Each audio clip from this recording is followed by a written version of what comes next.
Okay, so has anybody seen the Netflix documentary called Anonymous? What was it called? Anonymous Catfish or something like that, right? And long story short, if you haven't watched it, this is your warning that there's spoilers a little bit. But if you haven't watched it, it pretty much was like about these people from this small town, and these kids start getting like cyber bullied, and it got really, really bad. And this little girl and her boyfriend, they were like 13 at the time, ended up being like the main like victims of the situation. And then long story short, the FBI gets involved, all of the things come out, and they track the shit back to the little girl's mom. And I watched that shit and I got so fucking angry because while my mother was not that bad, it took me back to like when she used to like fucking sub me on Facebook and shit, because that's like her main platform to use. And it brought up some feels, so I figured we'd talk about it a little bit without like going on about it for too long.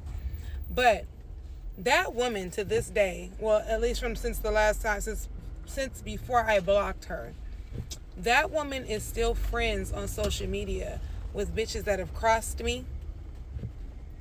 And I remember I would tell her, like, I'm not comfortable with that. And she'd be like, oh, well, they didn't do anything to me. I'm kind of like their mom, too. But let the shoe be on the other foot. Okay? But yes, that woman used to sub the shit out of me. I will never fucking forget. She was living in my house, okay? Living in my house. And I was single at the time. And I was dating. And I never forget, I asked her. This was somebody that she had introduced me to, mind you. I'll never forget, I had asked her, like, hey, were you coming home today? And if you are, around what time? Because I was going to have company. And she gets on fucking Facebook. This had to be like 2000, maybe 14 or 15. And she gets her ass on Facebook and she was like, y'all tell me like something, I can't remember the whole shit, but it was something like, she was trying to call me a thought. But keep in mind, this woman is 20 years older than me. So it was like her way of asking, like, what does a thought mean? Like, what would you guys consider a thought? And I was just like, why is this in your vocabulary? And why is this on Facebook? Or like, she always criticized like me as a woman, me as a parent, me as all of the things, right? And I'll never forget, she got on like Facebook and was like, get you a woman that could really cook, not that Kraft mac and cheese shit. And I don't even make Kraft mac and cheese, okay? My auntie mama, her little sister, the one that actually helped raise me, is who taught me how to make macaroni and cheese. And come on now, baby makes the roux and everything. What are we talking about? But she would say shit like that.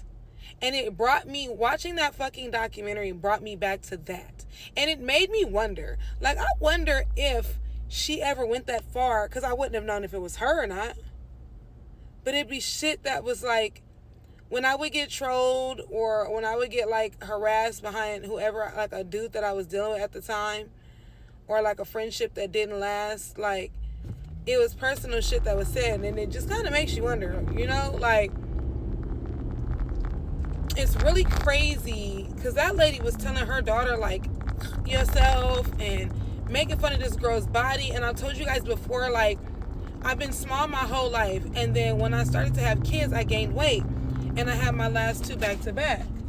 So when I did, I got really, really big, and I've always been one to work on losing the weight. But I remember, like, I think I told y'all, like, when I was skinny, she used to always talk about how small I was. Oh, you so small, like, you need to eat a sandwich. If we was back in Louisiana, they'd be telling you to eat a sandwich. Or she used to call me yellow because she's chocolate and I'm lighter than her. I told you guys, because I was always back and forth between LA and Arizona, my accent would always like change. And so she would call me like a white girl name to make fun of like me losing my LA accent. When I got fat, she cannot wait to call me fat. Like shit like that. Like that was probably like, that really was my first bully. And so when I watched that damn documentary, it made me want to fight the little girl's mama, because how do you say things like this to your child? How do you say things like this to your daughter? This baby came out of you. And y'all know, y'all have heard me talk about my little girl. Like, Ayana is dramatic, y'all. Okay, dramatic, drama queen Tina. But like, nothing in me, I don't care how bad my baby works my nerves, nothing in me like would make me want to mistreat my child. And I can look back on like situations, even when I was like my baby's age and she's 5. I can look back on shit and think back on like the shit she would say to me, the way she would gaslight me, the way that she just like neglected me and my sister. Like, we were cute, we were things to look at. That's all we were. Like, men were always more important than us.